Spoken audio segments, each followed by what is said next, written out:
கடல் பாசி வந்து வளர்க்குறோம். பிரித்து காய போட்டு விட்ருவோம். அங்கிட்ட இருந்து பாசி அவுத்து விட்டுட்டு முக்கியமான ஒரு உரமாக போயிட்டு இருக்குங்க. பயங்கரமான ஒரு நஷ்டம். இதுக்கு தான் போகுது அப்படின்னு தெரியும். லாபம் தான் நமக்கு தான், நட்டம் வந்தாலும் நமக்கு தான். இங்கிட்டு ஒரு 6 ஓடு, அங்கிட்டு ஒரு 6 ஓடு. பெரிய ஒரு ரிஸ்காக இருக்குது. செத்ததுக்கப்புறம் அது வளராது. நம்ம தூக்கிட்டு நடக்கிறதுக்குள்ள போதும் ஆயிருங்க. அனைவருக்கும் வணக்கம். தூத்துக்குடி மீனவன்.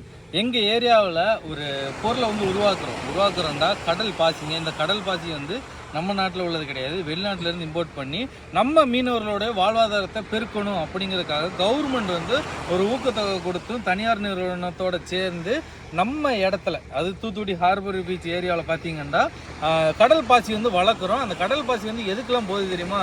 விவசாயத்துக்கு, கடல்லேருந்து உருவாகிற ஒரு பொருள் விவசாயத்துக்கு முக்கியமான ஒரு உரமாக போயிட்டு இருக்குங்க.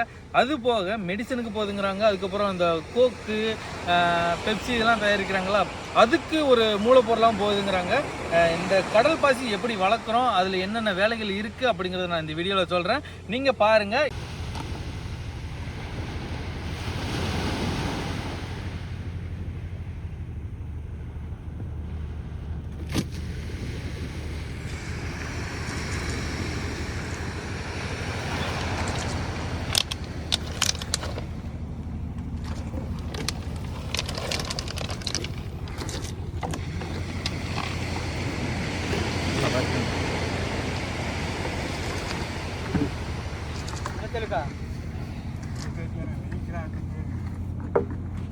இப்படி நீளமாக தாங்க வரிசையை கட்டி போட்டுருவோம். இங்கிட்டு ஒரு கயிறு போட்டுருவோம், அங்கிட்டு ஒரு கயிறு. அதுக்கப்புறம் நடுவில் குறுக்க அந்த போய மிதக்குதில்ல, காவி மிதக்குதில்ல, சரி காவிங்கிற மாதிரி வாட்டர் பாட்டில் மிதக்குதில்ல, அதுக்கு இடையில தான் அந்த பாசியை வந்து வளர்ப்பு வச்சுக்கிறது.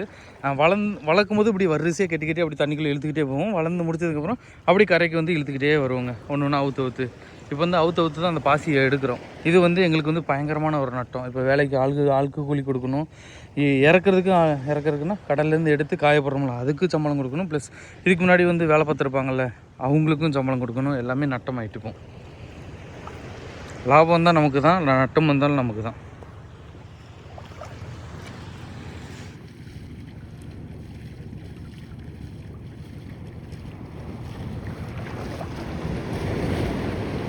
அங்கிட்ட இருந்து பாசி அவுத்து விட்டுட்டே இருக்கோம். அங்கிட்ட இருந்து அவுத்து விட ரெண்டு கயிறாக இங்கிட்ட வந்து வாங்கி உள்ளே போட்டுட்ருக்கோம்.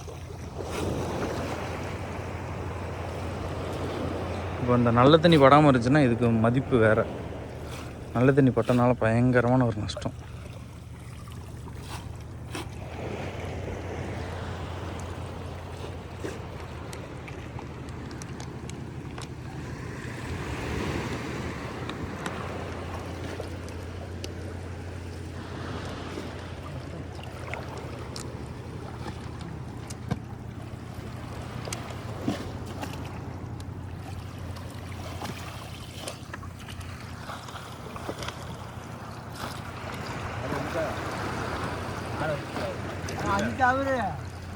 அவர்கிட்ட இருப்ப போலன்னா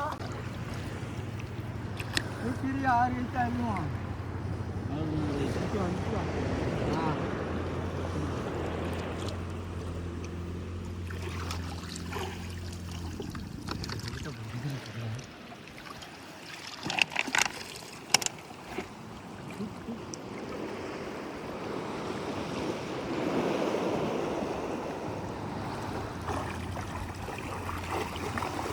இப்போ மட்டும் மார்சம் இல்லாமல் இருக்குது, அலை இல்லாமல் இருக்குது. இதே இது மார்செல்லாம் அடிக்கிற மாதிரி இருந்துச்சுன்னா இந்த இடத்துல நம்ம தூக்கிட்டு நடக்கிறதுக்குள்ளே போதும் ஆயிருங்க.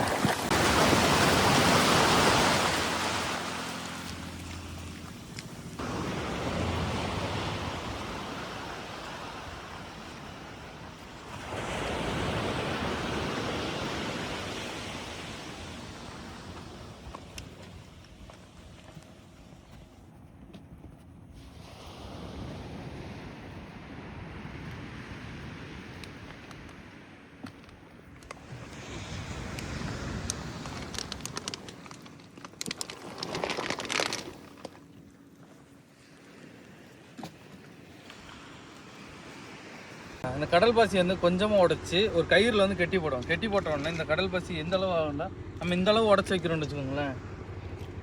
அதுக்கப்புறம் இவ்வளோ பெரிய கொத்து மாதிரி வளர்ந்துருங்க. இந்த கடல் பாசி கொத்து மாதிரி வளர்ந்ததுக்கப்புறம் இது வந்து மண்ணில் காய போடுவாங்க. சில பேர் வந்து என்ன பண்ணுவாங்கன்னா இதில் போடுவாங்க, அரவைக்குன்னு மொத்தமாக எடுத்து கொண்டு போய் அரைச்சும் கொடுப்பாங்க. அதுதான் உரத்துக்கு பார்த்து. காய போடுறது உரத்துக்கு பார்த்தாமா அப்படி உரத்தான் வருது. சாறு தான் நல்லா அரங்க வளருதான். எது சாறு? சாருனா இதில் உள்ள சாறு. சாறு, சரி சரி. இதை அரைச்சி ஒரு லிக்விட் மாதிரி எடுப்பாங்க. நல்ல வெயிட் நல்லா வளர்ந்துருக்கு. ஆனால் இதில் ஒரு மைனஸும் வந்திருக்கு. இது வந்து நல்லா வளர்ந்துருச்சுன்னா எப்படி கண்டுபிடிக்கணும்னா, இந்த இருக்குல்ல இந்த கருப்பு கலர் மாதிரி பச்சை மாதிரி அடிக்கா, இது வந்து சூப்பராக வளர்ந்துருக்குங்க. நல்ல தண்ணி பட்டுச்சுன்னா இது வந்து இப்படி ரோஸ் கலரில் ஆயிரும். அதே மாதிரி கரைகளில் காயப்படும் போது மழை பெஞ்சிச்சுன்னா இது வந்து வெள்ளை கலரில் ஆயிரும். வெள்ளை கலர் ஆச்சுன்னா அதுக்கு தூரம் தான் போட முடியும். கம்பெனிலேருந்து யாருமே வாங்க மாட்டாங்க. அங்கேயும் இதை வந்து இதையும் ஒரு பார்த்து தான் நாங்கள் வந்து விளைவிக்கணும்.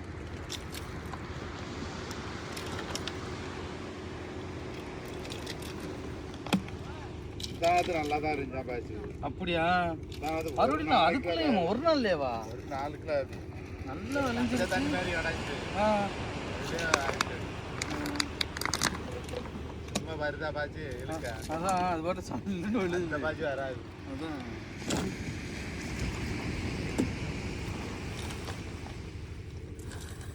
இந்த பாசி வளர்க்குறதுல இன்னொன்று எப்படின்னா, சூரியன் கடலுக்குள்ளேயும் இருக்கணும், சூரியன் வந்து இந்த பாசி மேலே படணும். அதுக்காக தான் இந்த லெவல் கடலில் இருந்து மேமட்டம் வந்து இது இந்த லெவலில் இருக்கும். கடலுக்குள்ளே வந்து இந்த கயிறு இருக்கும். இந்த தும்பு கயிறு இருக்குல்ல, இதுக்குள்ளே தான் பாசி வந்து கோர்த்து வச்சுக்கிறோம். பாசி கோர்த்து வச்சு கெட்டி வச்சுட்டோம்னா அது பாட்டில் சின்னதாக இருக்கும்போது வளர்ந்துட்டே இருக்குங்க. வந்து மூங்கிலில் போட்டோம். அதுக்கப்புறம் ஒவ்வொரு ப்ராஜெக்டாக வந்துச்சு. மூங்கிலில் போட்டோம். அதுக்கப்புறம் பார்த்திங்கன்னா இதில் போட்டோம், அதுங்க பைப்பில் போட்டோம். அப்படி மாற்றி ஒவ்வொரு இடங்கள்லாம் போட்டுகிட்டே இருந்தாங்க. இப்போ வந்து கயிறும் இந்த வாட்டர் கேன்லேயும் போட்டாச்சு. நீங்கள் பிளாஸ்டிக் ஏன் மறுபடியும் கடலுக்குள்ளே போடுறீங்க அப்படின்னு நினைப்பீங்க. இந்த பிளாஸ்டிக் வச்சு எங்களுக்கு யூஸ் தான். இது வந்து கடலுக்குள்ளே வந்து ஒன்றும் நாங்கள் தூக்கி தூர போடுறதில்ல. இதை வச்சு கடலுக்குள்ளே போடுறோம், பாசி வளருது, அதுக்கப்புறம் தூக்கி மேலே போட்டுறோம் வளராதப்போ. அவ்வளோதான். இதை தூக்கிட்டு வர்றதுலாம் ரொம்ப கஷ்டங்க. நடந்து அங்கேருந்து கடற்கரையிலேருந்து தூக்கிட்டு வரும்போது இந்த தோல் இருக்குல்ல, இந்த தோல் பட்டெல்லாம் அப்படி புண்ணாயிரும்.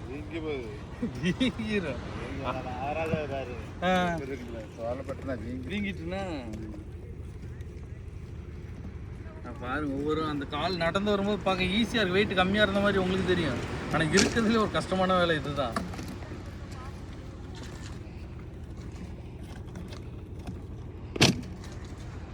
இதுதான் கடல் பாசி. இது ரோஸ் கலரில் இருக்கிறதுனால காஞ்சதுக்கப்புறம் தான் இது தெரியும். இது செத்துட்டுங்க வெள்ளையாயிரம். இது செத்துட்டு சொல்லண்டா, இதுக்கு மேலே வளராது. அந்த கருப்பு கலர் மட்டும் தான் வளரும். உருகிட்டு இருக்காங்க.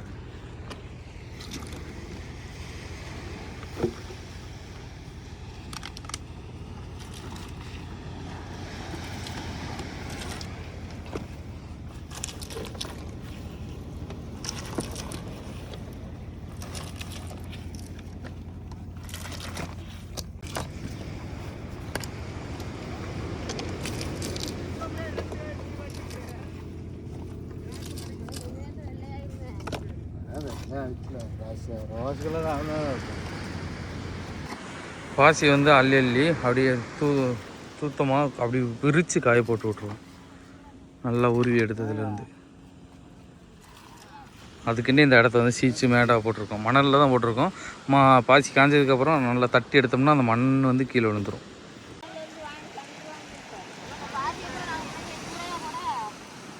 இந்த கடல் பாசி வந்து எங்கள்கிட்ட இருந்து 2 டைப்பாக வாங்குவாங்க. ஒன்று வந்து பச்சையாகவும் வாங்குவாங்க, இன்னொன்று காயப்பட்டு வாங்குவாங்க.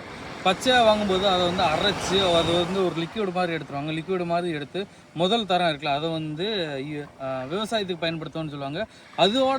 அதுக்கப்புறம் வர்றதெல்லாம் பார்த்திங்கன்னா முதல் தரம் வந்து மெடிசனுக்கு பயன்படுத்துறது, 2வது 3வது 4வது அப்படி ஒவ்வொரு டைப்பாக பிரிப்பாங்க. அது எல்லாமே பார்த்திங்கன்னா விவசாயத்துக்கு இந்த கோக்கு அது இதுன்னு ரொம்ப இது சொல்லுவாங்க. இந்த கடல் பாசியிலேருந்து ரொம்ப ப்ராடக்ட் வந்து தயாரிக்கிறாங்க. அது என்னென்ன இதெல்லாம் தெரியாது. ஆனால் எங்கள்கிட்ட வாங்கிட்டு போகும்போது சொல்லுவாங்களா, அதை வச்சு தான் நான் அவங்கள்ட்ட சொல்கிறேன். இந்த கடல் பாசி எந்தெந்த யூஸுக்கு போகுது அப்படிங்கிறது யாராவது தெளிவான விளக்கம் இருந்தால் கண்டிப்பாக கொடுங்க, நாங்கள் தெரிஞ்சுக்கிறோம். ஏன்னா நாங்கள் ரொம்ப காலமாக வந்து கடல் பாசி வளர்த்துட்ருக்கோம். வளர்த்துட்டு இருந்தாலும் இதுக்கு தான் போகுது அப்படின்னு தெரியாது. எங்களுக்கு தேவை நாங்கள் கடல் பாசி போடுறோம், வளருது, வளர்ந்ததுக்கப்புறம் விற்கிறோம், விற்றதுக்கப்புறம் நம்மளுக்கு வருமானம் கிடைக்கும். அது லாபமும் நட்டமும் நம்மளோடய சார்ந்து முடிஞ்சிருதுங்க. அந்த இதனால் அதோட முடிச்சிடறோம். அதுக்குள்ளே போய் என்ன ஏதுங்கிறதெல்லாம் மீனவர்கள் வந்து அந்தளவு விளக்கமாலாம் தெரிஞ்சுக்கிற மாட்டோம். அதுதான் எங்கள்கிட்ட உள்ள ஒரு பெரிய ஒரு மைனஸு. நீங்கள் தெரிஞ்சீங்கன்னா கமெண்ட்ஸில் சொல்லுங்கள். கடல் பாசியில் நல்ல தண்ணி, மழை தண்ணி பட்டுச்சுன்னா கண்டிப்பாக அது வந்து எந்த ஒரு பிரயோஜனமும் யாருக்குமே படாது. அது தூக்கி அப்படியே ஓரமாக மண்ணில் போட்டு பேசிக்கணும், இல்லை அங்கிட்டு ஓரமாக குமிச்சு வச்சாலும் அதுவே மக்கி போயிருங்க.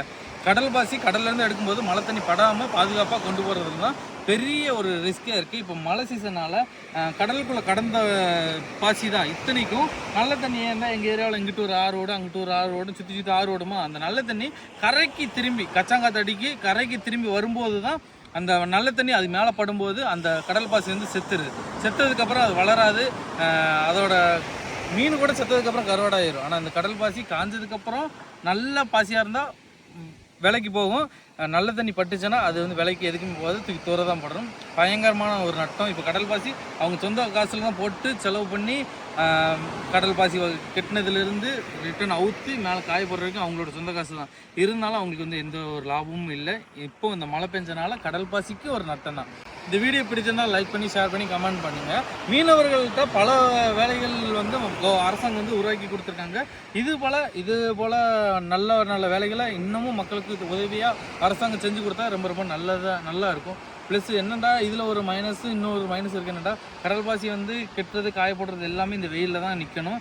காய போடுறது வந்து வெயிலில் போட்டு தான் காயும். ஆனால் அந்த கெட்டுறது வந்து ஒரு செட்டு மாதிரி கெட்டி கொடுத்துருந்தாங்கன்னா ரொம்ப ரொம்ப மக்களுக்கு யூஸாக இருக்கும்.